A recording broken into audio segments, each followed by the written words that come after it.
joining the season ender episode of your Reboot program. This is episode 10 in our series of 20 episodes to help frontliners prepare for the day we open our doors to customers again. Gabe Baradi will talk about why the giver mindset is what every business and service needs to survive and recover from this crisis. COVID-19 has caused many challenges to people everywhere. Most countries impose a quarantine and curfew to keep everyone at home. We temporarily closed most businesses to keep people safe. This has limited our mobility, our interactions, as well as our access to the products and services we used to get so easily. Despite these challenges, this situation allowed the world to see the value of frontliners everywhere. We are very thankful for the healthcare frontliners who are leading the fight against the virus. Without them, the sick would not be cured and cared for. Our hearts go out to all the brave healthcare frontliners who risk their lives every day so the rest of us may stay healthy and safe. This pandemic showed the world too that along with healthcare frontliners, service frontliners like you are our heroes in this crisis. The world is thanking all frontliners working in retail stores, restaurants, banks, courier services, and all those who continue to deliver supplies so we can survive this quarantine life. This is an important moment in history that will change the service industry forever. SatisFIND was founded in 2005 by Perez Patel, so real customers can have a voice and share honest feedback that empowers businesses and service frontliners to understand how to serve their customers better. 15 years later, we are still committed to the same mission. We want every frontliner to feel proud and have dignity in their work. And this is one thing that the world has come to see because of the pandemic. If you operate a business in the service industry, if you are a consultant helping service businesses, or if you are a frontliner yourself, you matter. This Reboot learning series is our small way to thank you and support you in preparing for our new day one. This episode focuses on what it means to have a giver mindset. The past weeks have shown us the innate capacity of people to give, not only with resources, but with their time. This is why in the middle of all this uncertainty, we know that we can get through this and survive, because people are innately good. When we reopen our stores, we can help our own teams succeed together if we adopt the giver mindset. What is the giver mindset? This is similar to the growth mindset that we discussed in previous episodes. Like the growth mindset, the giver mindset asks us to be open to other people, to have empathy, to be grateful, and to look at serving others not as a burden or obligation, but as an opportunity to add value to someone else's life. To have the giver mindset means helping others without expecting anything in return. We focus on other people's needs before our own, because by doing so, what we did for others will come back to us in many other ways, and we begin a cycle of giving and service. Since we are already in the service industry, we will always be surrounded by opportunities to practice the giver mindset. At first, it may feel like a decision we have to make, but as we practice it more, it becomes a habit and ultimately a mindset. The opposite of the giver mindset is the taker mindset. The taker mindset is focused on oneself and what there is to gain from others, without the intention to make it a mutually beneficial relationship, without offering anything. Takers are people who look at others and think, what can I gain from this person?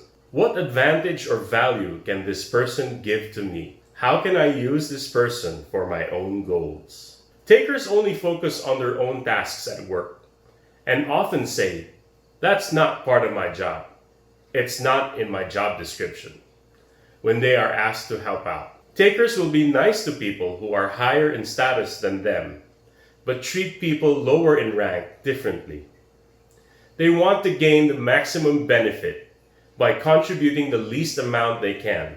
Takers take all the credit for a job well done, even if the whole team worked on it. When they fail at something, they easily pass the blame to others or make excuses. There is no accountability nor sense of responsibility when things go wrong. Takers think that by getting all they can from others, this is the best and quickest way to their success. They are not team players because they see their teammates as competitors. Some people may think that takers succeed more often than givers. If takers are getting everything they can from others, does this mean that takers experience more success, fulfillment, and happiness? Numerous studies show that to be truly successful, we need to have a giver mindset. Givers succeed because their colleagues trust them, and customers prefer to buy from them.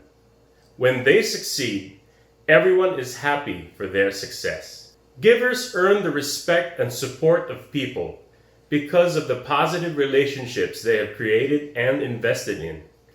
Takers have a very short-term mindset, not thinking about the long-term effects of the relationships they may sacrifice in order to get ahead.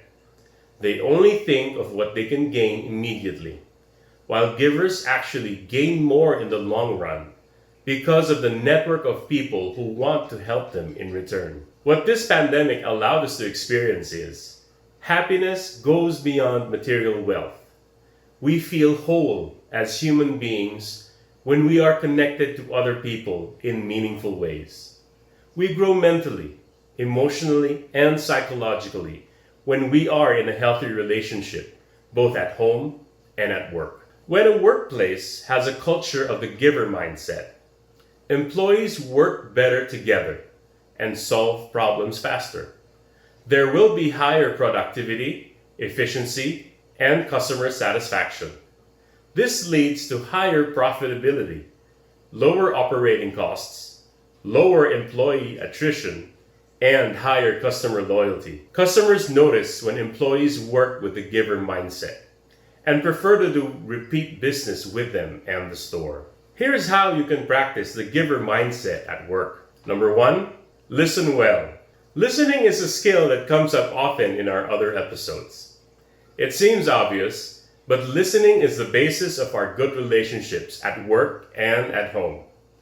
Listening attentively the first time a colleague shares something with you, or when a customer tells you what they need, helps you get the information right quickly. If people have to repeat what they told you over and over again, they will get frustrated. When you listen well, people learn to trust you and see you as reliable. Number 2, be proactive in serving. As a service industry professional, you are in the business of helping people. You become a better professional by having the initiative to look for ways to help your colleagues and serve your customer. When you see trash on the floor inside your store, will you immediately pick it up before a customer sees it and throw it in the proper waste bin? Or will you call the cleaning staff to clear it for you? It's easy to think it's not my job to do this, but the post-lockdown world will ask all of us to go beyond our usual roles in order to keep everyone feeling safe in the workplace. Another example is when you see a team member struggle with a task. Are you going to offer to help right away? Or do you feel that helping that person is a burden to you and they should learn it the hard way by figuring things out on their own? When you help someone, it does not mean doing their job for them, but helping them understand how to go about the task faster or resolve a barrier they are facing. If you are more experienced than your teammate, what may take you 10 minutes may take that person longer. The real question we need to consider is if helping your teammate means helping your entire team. Isn't that helping the company recover faster? which in the end helps you too. One more example is when a customer enters your store, do you greet them right away and ask how you can help them? Or do you first think if this person will likely buy based on how they are dressed? Customer experiences are based on emotions. They know when the service given to them is sincere, and they can tell if the frontliner has a giver or taker mindset. We are all customers too, so you know how it feels when you go to a restaurant and ask the server for recommendations on what to order, and the server immediately pushes you to order the most expensive meal on the menu, without even checking what your preferences are. You can tell immediately, right? The post-lockdown world will ask for more authentic relationships because we are all coming from a long period of isolation. And we are more sensitive now to what is a real connection versus a forced one. Number 3, treat every colleague with respect. The taker mindset focuses only on the self. Takers sometimes help their team members only if they feel that they will get something in return. This approach is not healthy because team members will know who is selfish and who helps others selflessly. Colleagues seek to support a giver and will not be helpful towards a taker. Givers have better professional reputations, and this opens them up to better opportunities. Imagine if everyone in your team is a giver. This would mean that all of you would get your work done in less time, with less stress, and with better results. If you can imagine it in your head now, you can make it a reality. Number 4, treat every customer equally. In episode 7, we talked about fairness and how it is different from equality. In treating customers, we must practice equality. We cannot favor a customer who is buying a lot while ignoring a new customer who is trying us out for the first time. We will survive this economic downturn if we are able to bring new customers in and keep old customers loyal. Studies show that sales professionals with a giver mindset experience 50% more success than those without. The secret to the giver mindset in sales is that givers develop good long-term relationships with their customers. Another example is when a customer enters a store, the taker mindset usually waits for the customer to approach and ask them before they even help out. Sometimes takers will even judge a customer's appearance. If they look like they have money, they will buy, and only then will the takers spend time to serve the customer. But customers don't always buy on their first visit, and their appearance is not a factor in their buying decision. A giver thinks of every customer interaction as an opportunity to share the experience of the brand by selling the product or service of their store. A giver treats all customers equally, regardless of how they look or speak. A giver thinks of the long term, that even if the customer does not buy today, they may return to buy in the future, and they may even tell their friends, which means we did not only build loyalty, but also advocacy. Number 5, seek to improve yourself. The person with a giver mindset acknowledges their own strengths and challenges.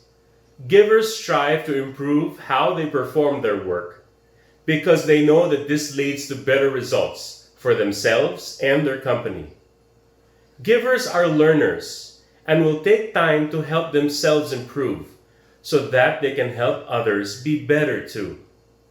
Givers use feedback on their performance as opportunities to learn and do better. If you are watching this episode, congratulations! You have reached the end of Season 1.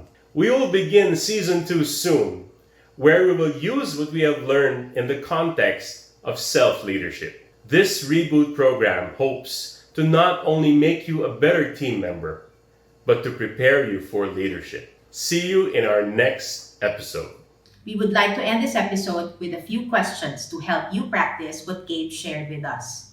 First, how would you describe the mindset that you have at work? Are you a giver, a taker, or a mix of both depending on the person and the situation?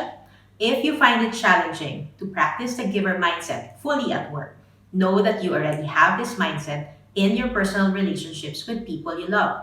Though the level of care and concern we may have differ from person to person, what we need to understand is that we are capable of showing this mindset at work if we make the decision to do so.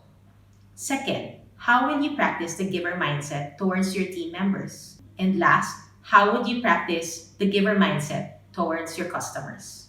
This ends our season 1 of the Reboot program. Thank you for sharing your Reboot journal. We appreciate hearing your thoughts about the episodes. Please keep them coming. If you missed any of the 10 episodes, now is the best time to catch up. We will see you for season 2, our series on leadership and selling. Thank you for joining.